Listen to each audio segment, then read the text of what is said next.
Exit or exiting your business should not be a four-letter word. Stick around. Let me tell you a little bit more about what I'm thinking. This is the Franchise Pitfalls and Profit Show. Each week, we bring you the challenges and triumphs of being in the franchise development and consulting business. The things you need to make money faster. And now your host, one of the most successful franchise developers in North America, Don Shin. Hey, you might be thinking, what is Don talking about exiting a business when he's the guy that talks to people about getting into business or starting businesses? But Stephen Covey once wrote and said, begin with the end in mind. And there's a lot of advisors these days that are talking to people about uh, how are you going to get out of a business? What's your intentions at the end of that business, whether it's 8 or 10 years down the road, like one of our clients right now that we're working with, or whether it's 25 or 30 years down the road. What's your intent along that journey? What do you want to happen at the end of it? So a lot of the people in my profession, I should say some of the people in my profession, are now starting to talk with people, at least planting the seeds about consideration. Do you really just want to operate a business to replace your income and someday just close it, or is your intention to build an asset and intentionally have something down the road that you can sell? And then maybe that's your retirement. Maybe that's your something that's going to turn into another business that you start, or philanthropic work, or whatever it might be. So, if starting or if you're already owning a business, let's talk about what it's going to take to end it. Now, I'm going to say something. Listen closely, and this is going to be sacrilegious in most people's determination and most people experiences. And I'm going to tell you that you don't need a strategy.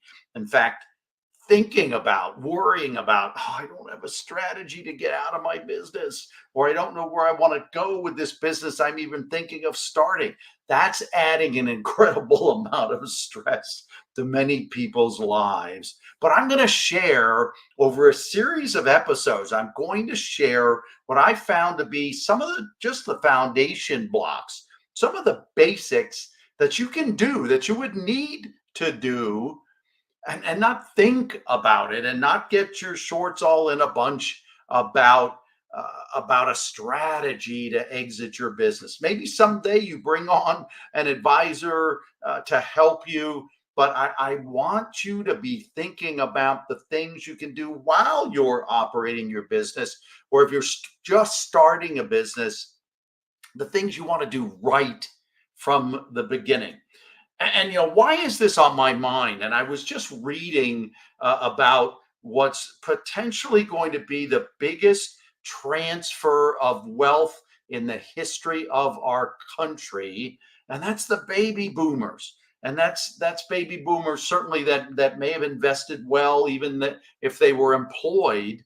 But I want to share some statistics, and today they're calling it the Great Wealth Transfer. 68 to 84 trillion, that is with a T, trillion dollar wealth transfer. And it's not going to be as much as it could be from a business owner standpoint if they don't get the things I'm going to be talking to you about over the next few weeks and the next few episodes, and the series that I'm talking about and I'm creating on exiting your business.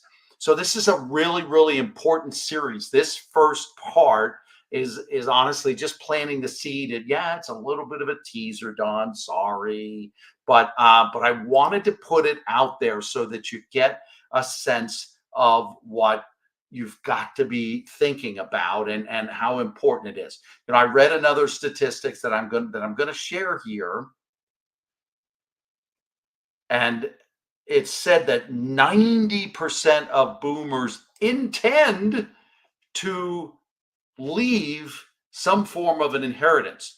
We're the largest generation or category of generations, I think, other than now maybe millennials, but obviously a lot of years difference between the boomers and the millennials. So we're like right in the heart as boomers. We're right in that heart of aging to the place where we're thinking about this. A lot of people are already starting to retire. I've heard something like 10 million people retire every or hit 65 every single day. It's that large of a generation.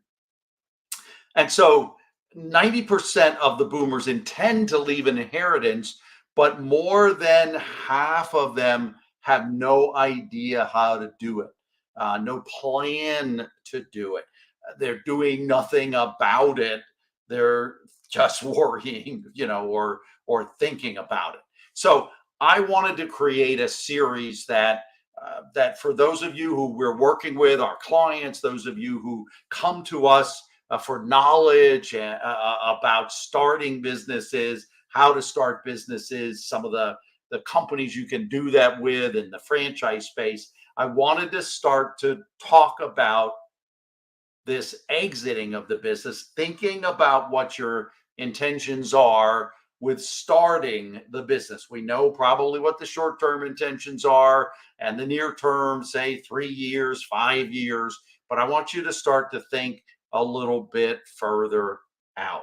And that's what this series and the next few episodes together is going to be all about. So I'm going to close here with a simple ending that there are fundamentals, there are basics that I'm going to share in these episodes that'll get you on your way to a proper transfer of your wealth. Again, let me say it. There are basics. Let me say it again. There are basics and fundamentals that you should know if you already run a business or you're thinking about starting a business. And that's what the upcoming series that we're starting here today, part 1, is all about. So stick around week to week over the next few weeks.